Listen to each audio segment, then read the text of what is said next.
কোনো এক ভ্যালেন্টাইনে লাল টুকটুকে শাড়ি পরে বান্ধবীদের সাথে বাইরে ঘুরতে গিয়েছিলাম। সেদিন লাল শাড়িতে আমাকে নাকি লাল পরীর মতো লাগছিল। দূর থেকে কোনো এক সুদর্শন পুরুষ এই লাল পরীকে দেখে প্রেমে পড়েছিল। আমি খুবই শান্তশিষ্ট এবং লাজুক প্রকৃতির একটা মেয়ে ছিলাম। আমার জন্য তার করা পাগলামি এবং তার দুষ্টু মিষ্টি কথাগুলো প্রথম দিকে আমার খুব বিরক্ত লাগলেও জানি না কেন জানি একটা সময় পরে তার এই দুষ্টু মিষ্টি কথা, তার পাগলামিগুলো আমার অনেক ভালো লাগে। আমি মানুষটাকে ভালোবেসে ফেলি। আমি খুব কনজারভেটিভ ফ্যামিলির একটা মেয়ে। প্রেম ভালোবাসা এগুলো আমার ফ্যামিলি একদমই পছন্দ করে না। তার মধ্যে আমার বাবা ছিলেন গ্রামের মোড়ল। আমি খুব ভালোভাবেই জানতাম আমার বাবা আমার পছন্দ করা ছেলের সাথে আমাকে কোনোদিনও বিয়ে দিবে না। এই ব্যাপারটা নিয়ে আমি প্রায় আমার প্রিয় মানুষের কাছে কান্না করতাম। সে শুধু আমাকে বলতো, চলে আসো না, একটাবার বিশ্বাস করে আমার হাতটা ধরো, তোমাকে আমি আমার মনের রাজ্যের রানী বানিয়ে রাখবো। গোপন থাকলো না আমার সম্পর্কের কথা। বাবা মা আমার পুরো ফ্যামিলি জেনে গেল। খুব খারাপ ব্যবহার করেছিল বাবা সেদিন আমার সাথে। মাকে অনেক বকাবকি করেছিল। এক পর্যায়ে বাবা আমাকে বলেই দেয় সেই ছেলেকে আমি বিয়ে করলে আমাকে কোনোদিন মেনে নেবে না। সকল রকম যোগাযোগ আমি বন্ধ করে দিই তার সাথে। কিন্তু সে আমাকে পাগলের মতো খোঁজাখুঁজি শুরু করে। একটা সময় পরে আমি আর তাকে ছাড়া থাকতে পারিনি। মা বাবা ভাই বোন পরিবার সবাইকে ছেড়ে আমি পালিয়ে আমার প্রিয় মানুষের কাছে চলে যাই। আমাকে পেয়ে আমার প্রিয় মানুষের খুশির যেন শেষ ছিল না। আমিও খুশি ছিলাম, কিন্তু বাবা মার জন্য একটু টেনশন হচ্ছিল। আমাদের বিয়ে হয়ে গেল, সংসার হলো, সবকিছু খুব ভালো চলছিল। আমার হাজবেন্ড শহরে কোনো একটা বাসা ভাড়া নিয়ে থাকতো। আমি প্রথম থেকে তার সেই বাসায় গিয়েই থাকতাম। বলেছিল এখানে কিছুদিন থাকো, তারপরে সে আমাকে তার বাসায় নিয়ে যাবে। সে যখন বাইরে চলে যায় আমার প্রচন্ড মন খারাপ হয়। একা একা কিছু ভালো লাগতো না। মা বাবার সাথে কথা বলার খুব ইচ্ছা হতো, কিন্তু শুনেছিলাম বাবা বলেছেন আমার জন্য তার বাড়ির দরজা চিরতরে বন্ধ হয়ে গেছে। কিছুদিন পরে আমার কেন জানি মনে হয় মানুষটা মনে হয় আগের মতো নেই, আমাকে আগের মতো কেয়ার করে না। আমি রাগ করলে আমার রাগ ভাঙায় না। আমি মন খারাপ করলে হাজারো কোশ্চেন করে আমাকে আর অস্থির করে না। অভিমান করলে পাশে এসে বসে না। একটা মানুষের হঠাৎ এতটা চেঞ্জ আমাকে মানসিকভাবে অনেক বেশি যন্ত্রণা দিত। প্রায় এসব নিয়ে আমাদের প্রচন্ড ঝগড়া হতো। একটা সময় পরে দেখলাম আমাদের যেদিন ঝগড়া হয় সেদিন সে আর বাসায় ফিরতো না। সারাটা রাত আমি ছটপট করতাম।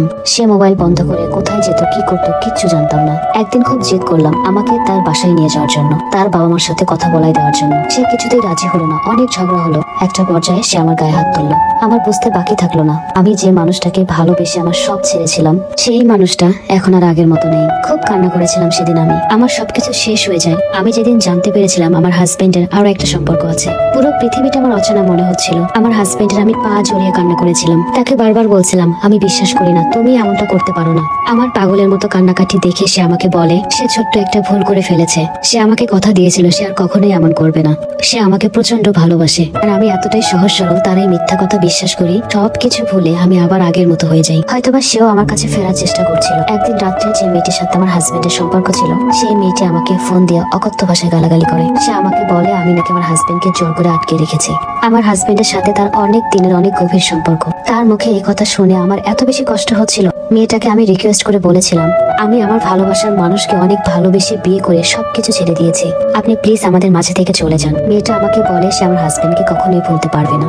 আমার হাজবেন্ডকে ছাড়া নাকি সে বাঁচবেই না। সে পুরো নাসরবান্দা, আমার হাজবেন্ডকে তার লাগবেই। আমি খুব অবাক হয়েছিলাম। সেও তো একটা মেয়ে, সে কি নিজের কষ্ট দিয়ে অন্য একটা মেয়ের কষ্ট বুঝতে পারছে না? আমি তাকে বুঝিয়ে বলি আপনি আনম্যারিড, আপনি চাইলে অন্য একটা ছেলেকে এখন বিয়ে করতে পারবেন, কিন্তু আমি তো ম্যারিড, আমি আমার হাজবেন্ডকে ছেড়ে কোথায় যাব? কোনোভাবে আমি মেয়েটাকে বোঝাতে পারিনি। সারা রাত কান্না করেছিলাম কোথায় যাব কি করব, আমার তো কোথাও যাওয়ার জায়গা নেই। আমার হাজবেন্ডের ফোনে সারাক্ষণ মেয়েটা কল দিত, কিন্তু আমি দেখতাম আমার হাজবেন্ড ফোন ধরতো না। রাতে খাবার খেতে খেতে আমি তাকে বললাম আমাকে নিয়ে চলো না তোমাদের বাসায়, আমার না এভাবে আর একদম ভালো লাগছে না, আমি একটু তোমার বাবা মার সাথে কথা বলতে চাই। জানি না এই কথা শোনার পর হঠাৎ সে অনেক রেগে গেল। এক কথা দুই কথা দুজনের আবার ঝগড়া হয়ে গেল। আমার হাজবেন্ড বাসা থেকে বেরিয়ে গেল। 5 দিন তার কোনো খবর ছিল না। আমি পাগলের মতো তাকে খুঁজেছি। তার ফ্রেন্ড সার্কেল যাদেরকে আমি চিনতাম সবাইকে কল দিয়েছি, কেউ বলতে পারে না সে কোথায়। নামাজে বসে আল্লাহ তাআলার কাছে খুব কান্নাকাটি করছিলাম। আমি শুধু জানতে চাই আমার মানুষটা কোথায়। বুকটা ভেঙে যাচ্ছিল, বেঁচে আছে তো আমার প্রিয় মানুষ। কান্না করতে করতে ঘুমিয়ে যাই। ফোন কলে আমার ঘুম ভাঙে। ফোনটা রিসিভ করতেই সেই মেয়ের কণ্ঠ। সে আমাকে জানায় তারা বিয়ে করে ফেলেছে। অজরে পানি আসছিল 2 চোখ দিয়ে। আমি তাকে বললাম আপনি কি জানতেন না আমরা বিবাহিত ছিলাম? সে আমাকে বলে আমার হাজবেন্ডের পরিবার থেকে আমাকে নাকি স্বীকৃতি দেয়নি। আমি তাকে বললাম আপনাকে দিয়েছে? সে বলল হ্যাঁ। আমি মেয়েটাকে রিকোয়েস্ট করে বললাম আমি 1 মিনিট আমার হাজবেন্ডের সাথে কথা বলতে চাই। মেয়েটি আমাকে জানায় আমার হাজবেন্ড আমার সাথে কথা বলতে চায় না। আমি ফোনটা রেখে কোনো কিছু না ভেবে আমার সবকিছু গুছিয়ে বাবা মার কাছে চলে যাই। বাবা প্রথমে আমার সাথে কথা বা আমাকে মানতে চায়নি। আমি বাবার পাটা শক্ত করে জড়িয়ে বলেছিলাম বাবা আপনার চোখের পানি বিফলে যায়নি, আপনাকে আমি কষ্ট দিয়েছিলাম না, দেখেন আল্লাহ আমাকে শাস্তি দিয়ে দিয়েছে। বাবা তো না মেনে নিয়ে আর কোথায় যাবে? বাবাদের আসলে কোনো উপায় থাকে না। নিজেকে গুছিয়ে নিলাম। আমার হাজবেন্ড আমার সাথে যোগাযোগ করার অনেক চেষ্টা করে, কিন্তু আমি তার সাথে 1 সেকেন্ডের জন্য কখনো কথা বলিনি। মাঝে মাঝে সে আমাকে স্বামীর অধিকার দেখাতে আসতো। বাবাকে ডেকে বললাম, বাবা আমি কাল কাজে অফিসে যেতে চাই। পৃথিবীতে সবচেয়ে কঠিন কাজ কি জানেন? নিজের হাতে নিজের স্বামীকে ডিভোর্স দেওয়া। আমি তাকে ডিভোর্স দিয়েছি, এটা শুনে সে খুব কষ্ট পেয়েছিল, কারণ সে মনে প্রাণে বিশ্বাস করত আমি তাকে কখনোই ছাড়তে পারবো না। একটা সম্পর্ক থেকে বের হয়ে নিজেকে নতুন করে দাঁড় করানো যে কতটা কষ্টের, নিজের সাথে সারাক্ষণ যুদ্ধ করতাম। রাতে বিছানায় ছটফট করে কাটাতাম। সবচেয়ে খারাপ লাগতো যখন মনে হতো আমি একা একা শুয়ে আছি আর আমার ভালোবাসার মানুষ তার বউকে পাশে নিয়ে ঘুমাচ্ছে। এটা মনে হওয়ার পরে আমি নিজেকে আর কন্ট্রোল করতে পারতাম না। প্রচন্ড কষ্ট হতো আমার, কিন্তু আমি কাউকে কখনো বুঝতে দেইনি। বাবা আমাকে আবার কলেজে ভর্তি করে দিলেন।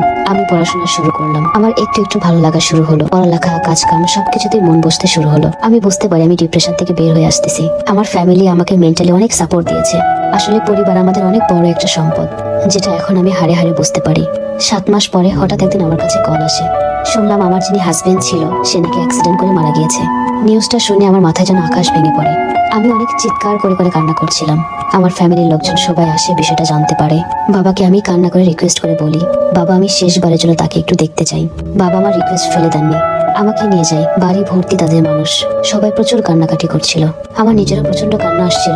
আমি তার বাবা মা সবার কাছেই যাই, সবাই আমাকে জড়িয়ে খুব কান্না করছিল। একটা পর্যায়ে আমি তার ওয়াইফের কাছে যাই। দেখলাম তার ওয়াইফ সবার কাছে কান্না করে করে বলছে আমার ভালোবাসাকে ছেড়ে আমি কিভাবে থাকবো। জানি না, তার কান্না দেখে আমার খুব হাসি পাচ্ছিল।